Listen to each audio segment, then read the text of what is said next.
It happens to the big times this has to do. Okay. There's got broken out to Well, you know, there's a lot of other places that people are trying to steal, but this is more, I think, to do with the, I don't know. I know that's exactly what happened with the tattoo shop, it was just they're clear.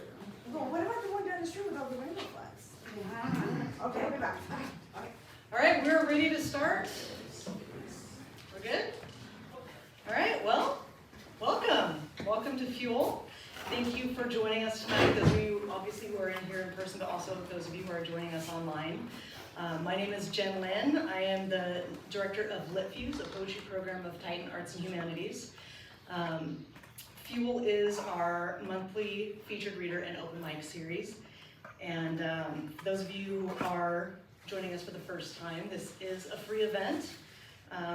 And those of you who are not here with us because you're online, thank you for being with us, and you've missed out on some wonderful food, but hopefully we can nourish you with poetry.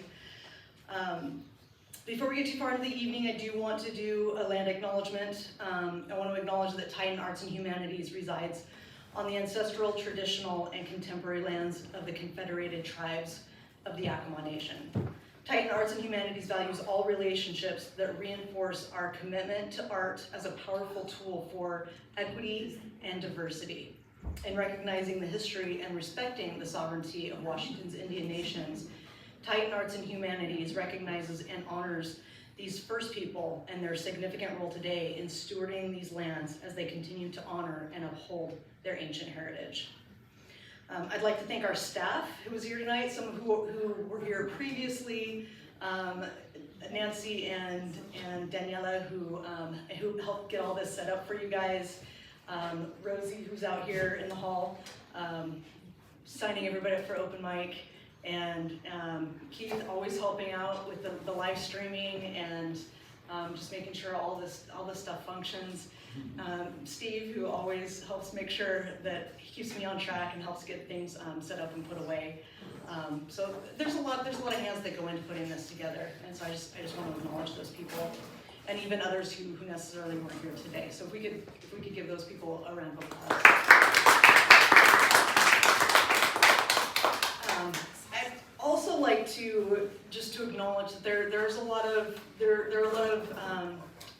grants and donors in the community that make this happen financially.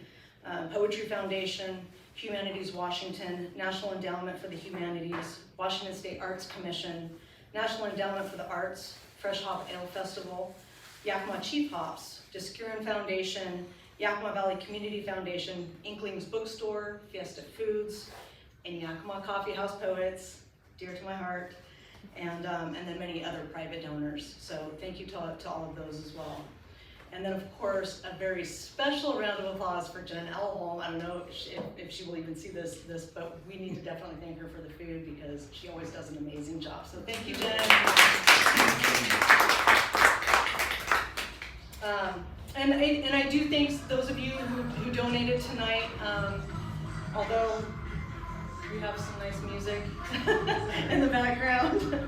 I think those of you who have contributed for tonight's event, we do whatever we can to bring it to you for free because it's important to us that not everyone can afford coming to a poetry event, and we really want poetry to be accessible to all peoples, whether you can afford it or not. So we encourage you, those of you who do have means, to help support that endeavor. I also want you to know that all of these books that you see on the tables are they're not really they're available for donation. We're asking for a $10 donation if you'd like to take one of those books home with you. And there's also some of our authors' books for sale out on the table, so you might want to grab one of those. But enough of me. You heard me talking long enough because we're really all here to see our featured reader. And so I would like to welcome Katherine Whitcomb. Katherine is the author of 3 full-length collections of poems, including Saints of South Dakota and Other Poems from Bluestem Press, chosen by Lucia Perillo as the winner of the Bluestem Award, and the Daughters Almanac, University of Nebraska Press, chosen by Patricia Smith, very cool, as the winner of the Backwaters Prize, And most recently, coming out in 2023, Habitats, which you should have all gotten a flyer as you came in, so that you can pre-order that, or it may be available when someone else is maybe back in Tieton in September. And that's coming from Poetry Northwest Editions and the Procession Sound series. She's published 2 poetry chapbooks, Lamp of Letters from Floating Bridge Press, which you all are very familiar with, and Hosannas, how do you pronounce that?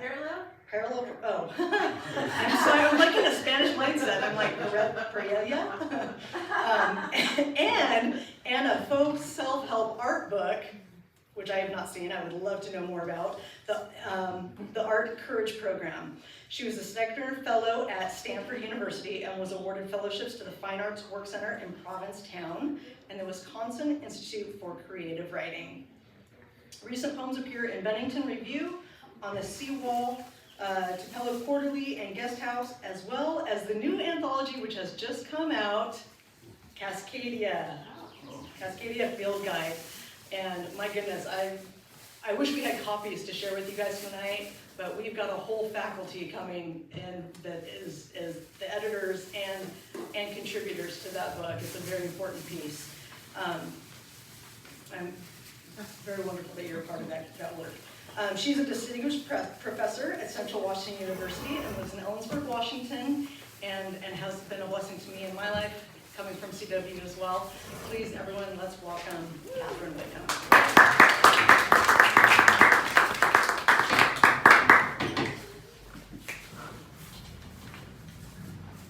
Thanks so much, Jen, and thank you everyone for being here online and in person. I really appreciate the invitation. I love Tieton, and I'm excited to come back in September to teach.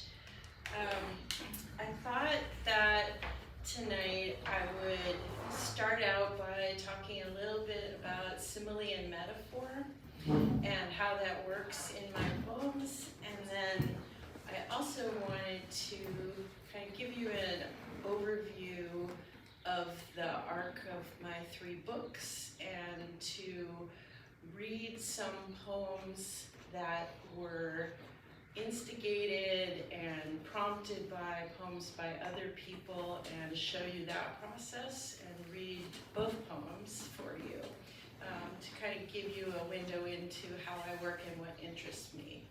So, and at readings like this, I always like to begin with a poem by somebody else that I really admire. And so I'm going to read a poem by Sharon Olds. Many of you are familiar with her, I'm sure. This is a new poem of hers that was just in Agni Review, which is a journal out of Boston College. And someone had posted it on Twitter, and I was so struck by it, and I tried to find it, to free download it, and I actually couldn't, and I had to get a screen capture to print it out. So it's in Agni Review, I give them credit, but it's called Like a Sonnet. My mother might be in the room with me, but she was like something in the next room, and like something downstairs, and something down the street. She was like the bridge the next door mother jumped off, and like the sea, the horizon, and Cassiopeia. My mother was like the chair in her room with a shellacked seat, a chair which was like a saddled horse.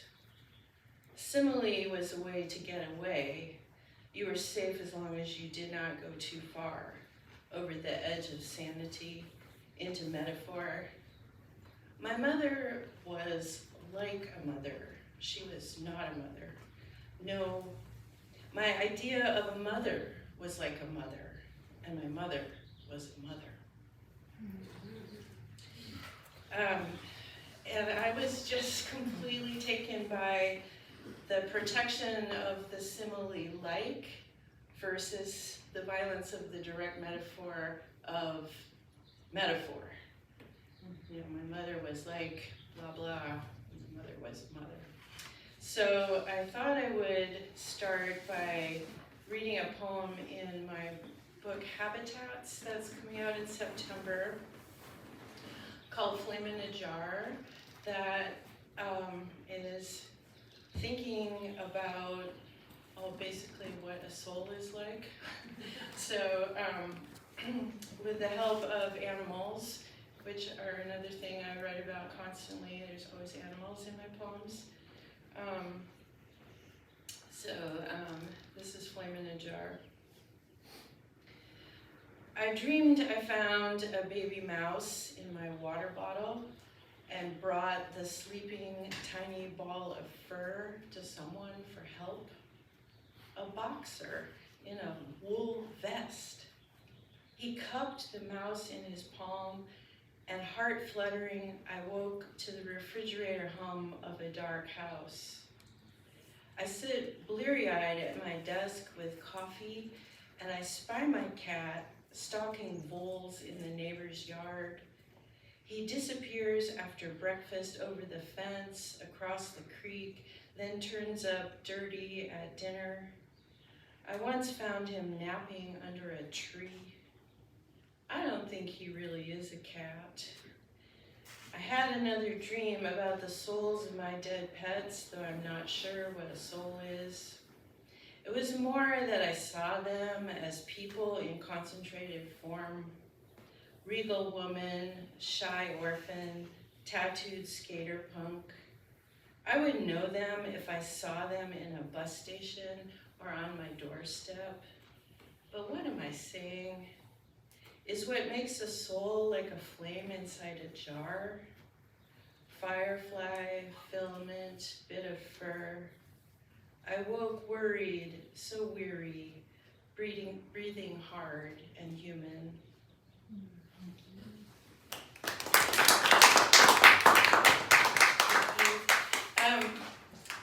And this next poem is a poem called Murder Mystery. And this is another metaphor poem. And I was playing around with a we speaker, like a collective speaker. I've been teaching William Faulkner's short story, A Rose for Emily, and the whole town is speaking as the narrator in this, as we, saying what they were thinking about the situation, speculating about Emily. And so I wrote a contemporary version of this sort of speculation, murder mystery. So the car sits side saddle on the trail while she walks the dog, and she didn't tell anybody where she was going. No dog, only her iPhone, but no purse or backpack, not even a power bar in the pocket of her running pants. Or maybe the holidays came and instead of flying east as usual, she didn't, but we just assumed. The creek bubbles thickly over the rocks down the slope, barely liquid. Footprints ink the snow, but they're blown out. No dog, no car, and the porch lights blaze all night and all day in an unnotable way. No more piles of envelopes carried to the post office. No sloppy shoveling jobs. No more shades up then down. No gray garbage bin on the curb Sunday nights. She kept a quiet house in the first place. Messages to the larger world do not return the favor. She should have known. And fate has a tall swing like the one out back where once her feet hit the blue curtain of the sky.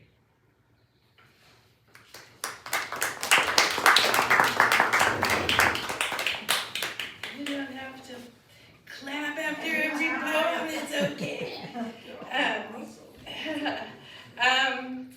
Okay, so are many of you familiar with Robert Duncan? The Yep, Black, he founded the program where I got my master's degree. there you go. Yeah. All right, good. So Black Mountain School poet, one of my favorite poets.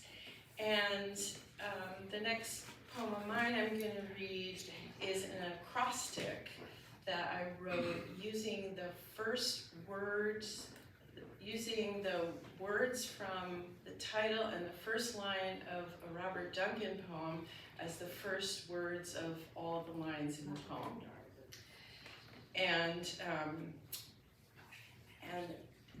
it was a way for me, this is like an extended metaphor, it was a way for me to write about my father being really ill and in the hospital.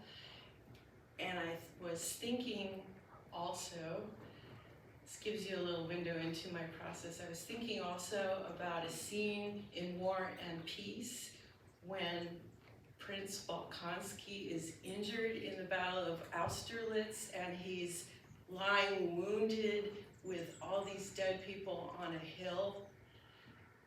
So that's what I was thinking of when I wrote this poem. And I'm going to start by reading Often I Am Permitted to Return to the Meadow, which is the Robert Duncan poem. Often I am permitted to return to a meadow as if it were a scene made up by the mind that is not mine, but is a made place that is mine.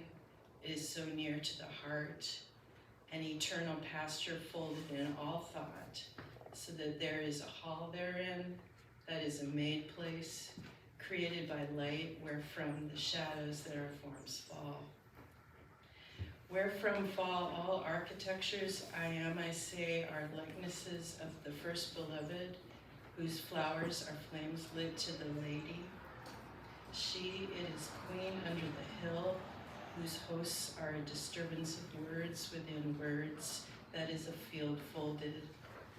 It is only a dream of the grass blowing east against the source of the sun in an hour before the sun's going down, whose secret we see in a child's game of ring around roses. Often I am permitted to return to a meadow as if it were a given property of the mind that certain bounds hold against chaos, that is a place of first permission, everlasting omen of what is. Now, that's Robert Duncan. Okay, so this is my poem, Pratson Hill. It's in my new book, Acrostic Braid for Robert Duncan and Leo Tolstoy. Often without warning, I think of Prince Andrei Bolkonsky lying on the battlefield and am thrown into memory, and through memory I'm permitted into the high blueness of continual sky to imagine what he saw while wounded and return there to stillness, to his desire to rejoin the living. The room where my father recovered from pneumonia was his meadow, was Austerlitz, as he lay there looking up and inward. If the Gulf Channel played all day in the background, it did not matter. Those greens and whispers were of the busy confluence of an outside world. A field near the heart unspools scene after scene, made up and folded in all thought. From his bed, my father says by spring he will walk again, his blue eyes my sky. The prince lay wounded while Napoleon rode by inspecting casualties, and mind you, was not dead, and moved, and moaned, and was lifted.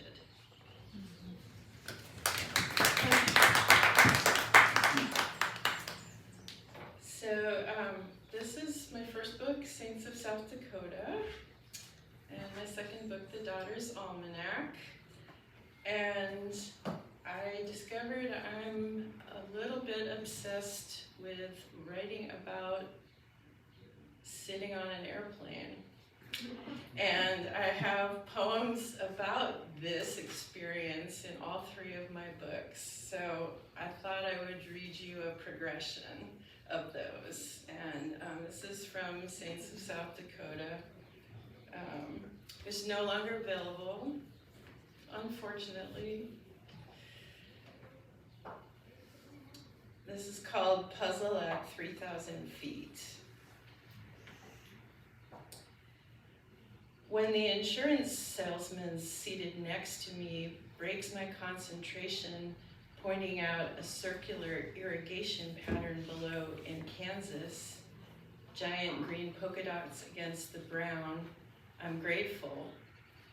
And stuck on a term for malt liquor yeast, 10 letters, blank, blank, E blank, N blank, RU blank, blank. I'm getting a headache. It had been easy before that, sort of. I needed a 5-letter word for right now and filled in today. Then a 4-letter constellation animal, and bear didn't work because 71 down is torque for one of the monkeys. But I stared out the window a minute and then wrote Ursa.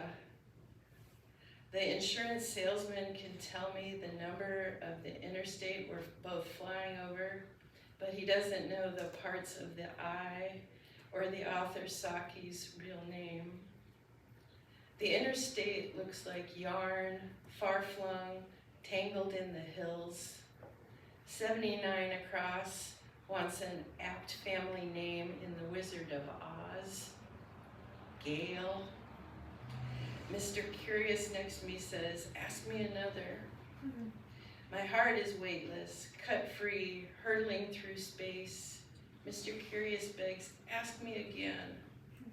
He gets the 4-letter Kansas town, Iola, no problem. Deep summer swoons, Kansas. I'm far from my beloved, but beloved nonetheless. I say, all right then, 4 letters for happiness, 5 letters meaning joyous hymn.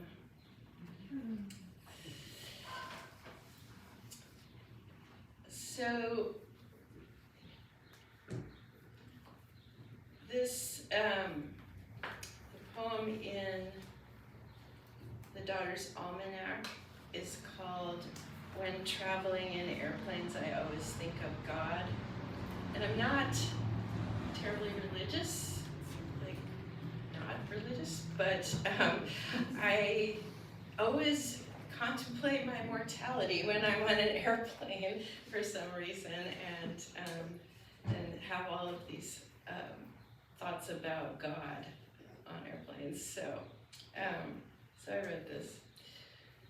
When traveling in airplanes, I always think of God, especially circling a city before landing at night, when the street lamps spray the invisible avenues with blown golden seeds. I think of God when the police shoot King Kong on the tiny screen 3 rows ahead of me. I think of God in the spring because everything finally breaks open. I think of God when I start awake after redreaming a crash against the mountain. And who have I become?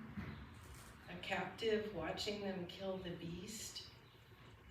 When we were a little higher up, illuminated by our wing lights, the clouds looked solid and edible like God's big cake.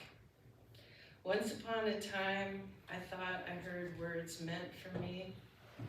I believed I could teach people just by living my life, but then I got so tired.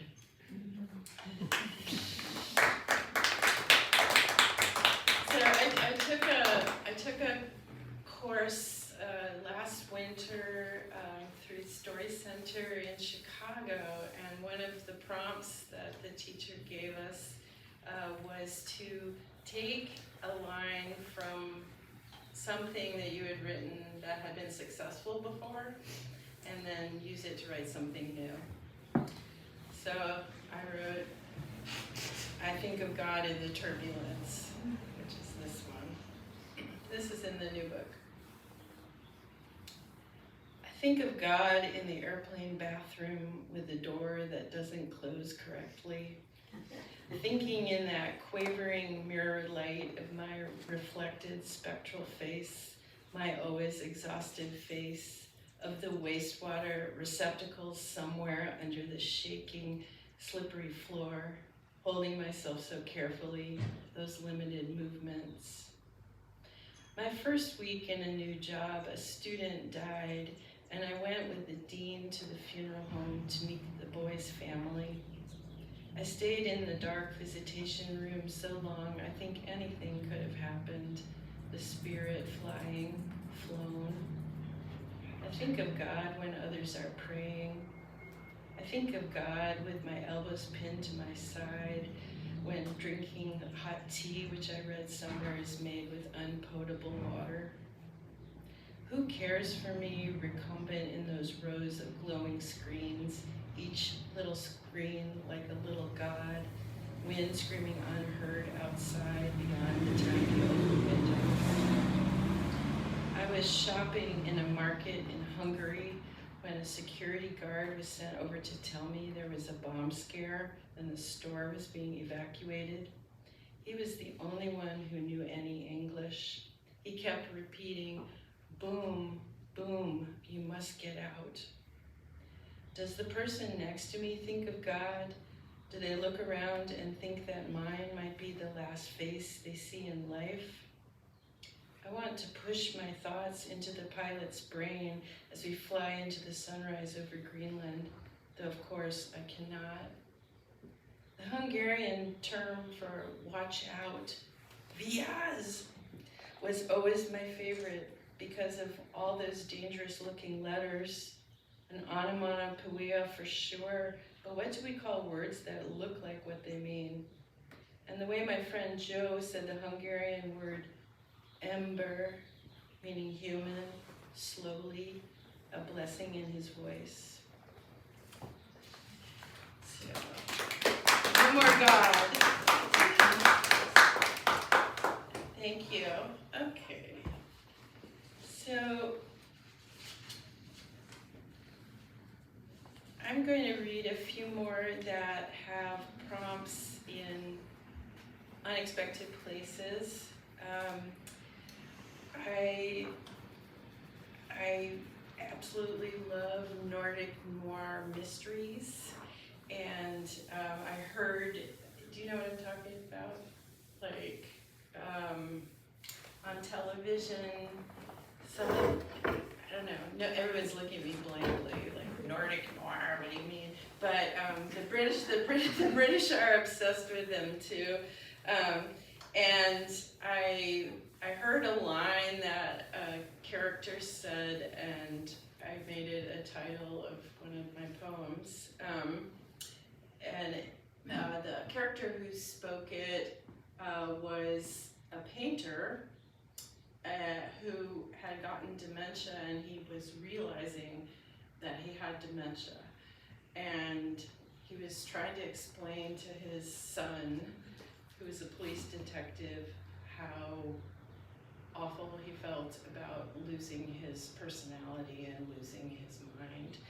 And he said, you know, what is this? Meaning, all meaning, ending here?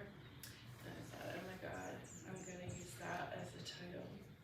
And I thought also about, and one of the things I write about a lot is death. And so I wrote a poem about death using a metaphor of a river. Meaning, all meaning, ending here. There's a way the crash of a boisterous river scoring the air above itself stops completely when the trail bends into a grove of trees and the air hangs blank and clean. For a second, for 3 seconds, 5, total nothing. Roaring world suddenly still as what? Space that feels like a living animal, beating blood, breathing, surrounded with its own beingness, then not anymore.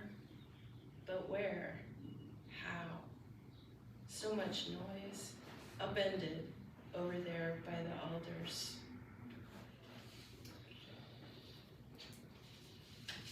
Then, anybody remember the movie Cold Mountain? Yeah. Okay. We got that. You got that one. All right. So, a scene from Cold Mountain inspired this. It's called Augury. Hold her waist so her head can hang into the mouth of the well backward, down in the cool exhalation of stone water. Her mother's hand mirror tipped behind reflects the pattern, a sunlight bargello on the oily surface, the image of a man. Like a black smudge in the snow, she sees him exactly, black crow shot cloudward above the frozen, unnamed path.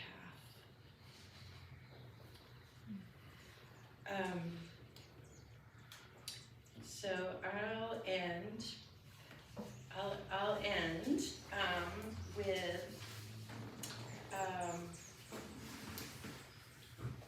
a couple things.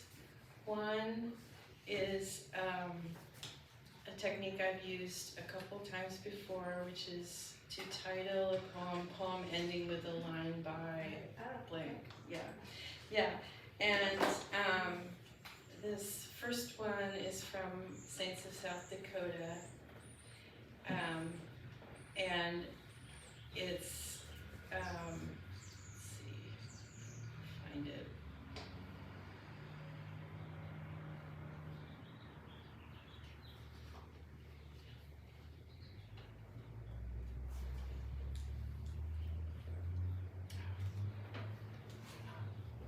Wrong book.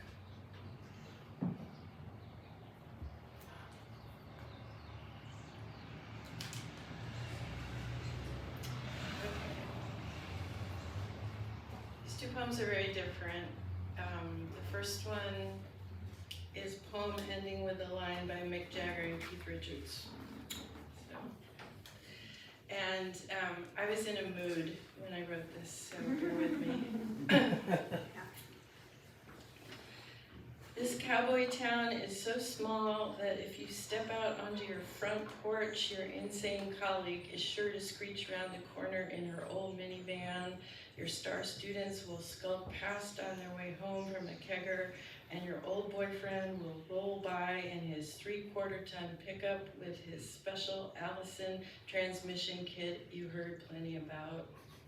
Your old boyfriend is on his way to his new girlfriend's house. The bartender at the only bar in town is your former student, and you know the couple at the next table over because for 5 minutes you went to Rotary lunches and gold buckle dances with the old boyfriend in his truck, and he knows everyone in town. Everyone in town sends you real estate info and asks how you are with pained expressions on their faces. Sometimes you imagine they are pained because your hair is dirty, or you are at the red-faced end of a long run, and sometimes you just cannot hold a conversation because the whole previous hour you were crouched on the floor of your tub with a washcloth in your mouth. Sometimes you are in the Super One buying wilted chard after trying to call a friend who is not awake yet in her faraway city. Sometimes the faraway friend is on new medication and she cannot pick up the phone. You walk into the bar and your old boyfriend is with his new girlfriend, or he is alone, and says something to you about the bookcase he dropped off at Goodwill and how it might be there if you still want it, and if this was the old West and not the new old West, you would call him out onto Pearl Street. Then the radio ad reps and the real estate agents and the geography professors would put down their microbrews and come out on the boardwalk to watch. You would call him out for no other reason than he complained your cooking was too healthy. The bullets fly. Bleeding, you send a telegram. He shot me once, stop, but I shot him twice.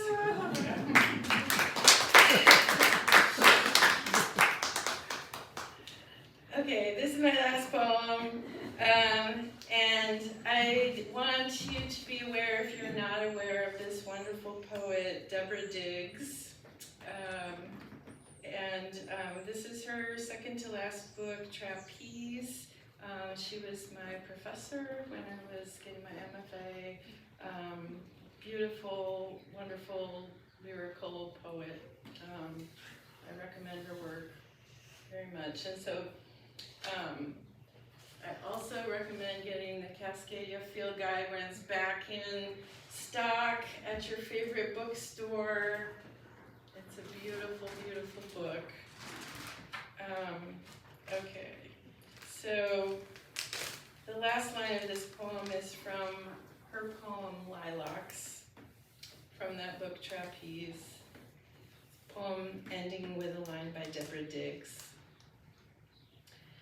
Sometimes when I cannot write, I remember my professor's astonishing beauty, how we fell before the heft of her hair, lay down on her creased pages, and slept in despair like field mice under a rainy hedge. Those dreaming days. I'm older now than she was when she jumped to her death off a stadium in Amherst. I'm older than I have ever imagined. Time turns not inward but out toward the edges, spiraling, spun, blowing. I want less and less. I don't want anything back. Despite my imagination, there are never any ghosts, only trees. I found trees and feints of light underneath.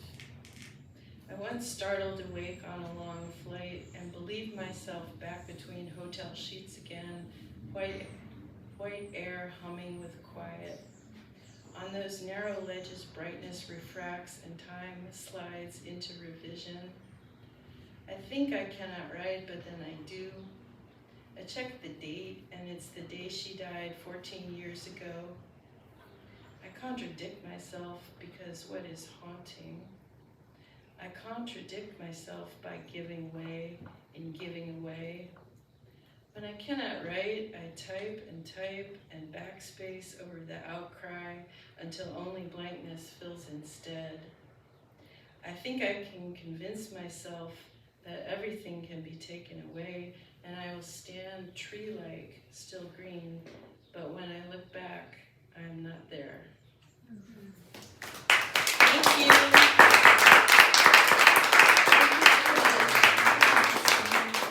Thanks for your patience with my moving through things, moving through my books and my process. Anyone have some questions? Yes. So I'm curious, is it only air travel or do you ever other types of travel? Oh, think about like cosmic things Yeah. and stuff.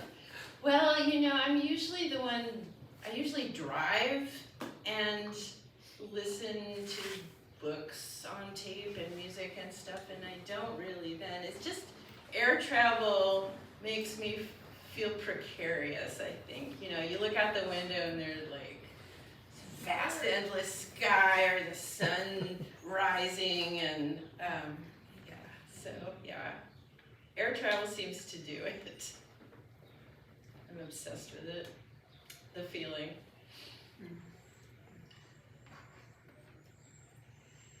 Any other questions? Yes? I was just gonna ask what some of your other influences were or have been. Well, besides like death and animals. Well, no, there's a couple of authors that you responded to here. Yeah, definitely. Well, I wrote a response to the Walt Whitman poem Crossing Brooklyn Ferry, because I thought about that when I was riding the ferry over to San Juan Island, and I wrote about that experience. He was talking in that poem about seeing all the faces of the people on the boat, and it made him feel part of humanity by seeing them. Sorry, I talk with my hands. It's a hazard. And that wasn't my mindset that day when I was riding the ferry, I was feeling very disconnected from everyone, and so I sort of wrote a retort to his poem, which I think is an interesting thing to do, you know, to disagree or have an opposite reaction to something. I wrote a poem called Winter Saturday about sleeping in front of a stove that had an echo of those winter Sundays, which is a classic poem too. I'm always looking for things. I wrote a poem about a character in a Jane Smiley novel, the Greenlanders, a character named Margaret, because my friend had said, whenever I read that book and see Margaret, I think of you. And this book is set in the 1500s on Greenland, you know, and I thought, oh my God, what is this, who is this person, you know, that, I remind you of her, and so I went and read about her again and wrote a poem about Margaret. So, yeah, I use a lot of things to get into my work. Did Deborah Diggs teach, what is it, Amherst? Well, she lived in Amherst. She taught at Vermont College of Fine Arts, where I got my MFA. Oh, okay. Yeah, and she taught at Tufts University. So East Coast. Yeah, East Coast. But then there's other influences that, you know, I just, a lot of things I resonate, like I have all these connections, which I don't usually always have with poetry reading, so I appreciate that. Oh, good. It's like, Yeah. oh yeah, it's really great. Yeah. Great. Yeah. Well, and I'm excited to come here in September, and and I've been thinking about the classes that I could offer, and some of them are like using some of these themes and things that I've talked about tonight. So if you're interested in any of those things, that might be something that will happen in September too. I'd like to know a little bit more, just like how you came into poetry and ended up chasing that as a direction in your life. Yeah. Well, I was one of those weirdo kids who, just from when I was 13, I was reading my parents' New Yorker magazine on the brown carpet of our living room, and I fell in love with Stanley Plumley and Charles Wright, and I cut their poems out and pasted them in my drawing notebook, and I wrote poems while I was in high school. Just, I don't know, it was something that I loved from the very minute I first encountered it, and actually my first book, Saints of South Dakota, was really thought of in my head while I was driving around the Midwest as a traveling sales rep, and I didn't have a job in anything literary, anything connected. Well, I mean, that's not exactly true, but I was a book sales rep, so there's that. But as far as academia goes, I was a late comer to that. I got my MFA when I was 35 years old, and the whole thing's been a second career for me. I didn't come to Central till I was 43, but the sales rep life, even though that did give me plenty of time to think, right? Yeah. And allowed me all of this space to think of these poems. That ended up being this huge frustration to me, and I finally said to myself, I can't have a life where I don't have poetry and being a poet as the middle of it. Like, I just can't do it. Because I kept trying to talk to these poor little book buyer people about poems and stuff and the poetry books, and they were just like, okay, you know, like, come on, yeah. So, yeah, the writing has been a lifelong thing, but having a job where I can think about poems and talk about poems every day has been really nice in this second stage. Yeah. What's the publishing process like? That's a really big question. Yeah. Well, I'm a person who is in the long game, I guess you could say, for sure. That, I mean, I just kept at it. It's a very, it takes a lot of endurance, at least it has for me, to keep submitting things and get rejections. You get rejections all the time, and you just keep at it. And my first chapbook came out in 1999. My book came out in 2000, the first one. The second one was 2014, and I had the chapbook in between, like in 2010. And then this new one's 2023. You know, there's a lot of time in between those things. And I was, when I decided to get the MFA, right after that, a lot of stuff happened for me. I got a bunch of fellowships and stuff and attention, and I think my advice to people who are starting out would be to talk to as many people as possible and ask them what they're doing and what they've had success doing, and like to people who are a little further along than you are, where you want to be, and talk to them, because I think a lot of stuff happened to me and I didn't know what to do with it.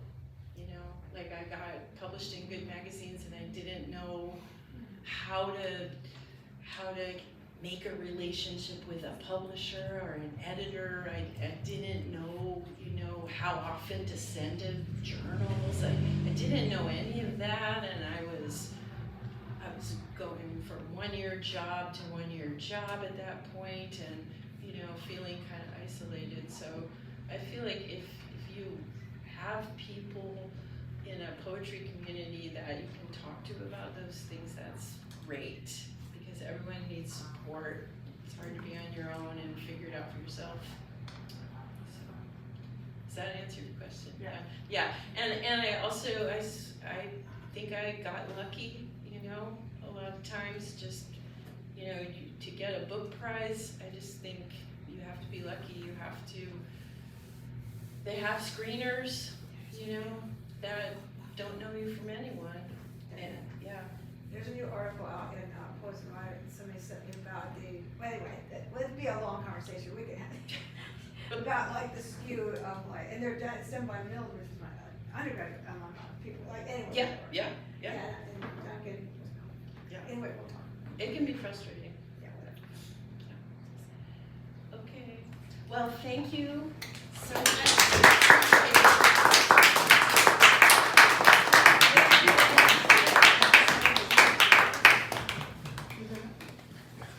Thank you so much, Kathy. Can we give her one more round?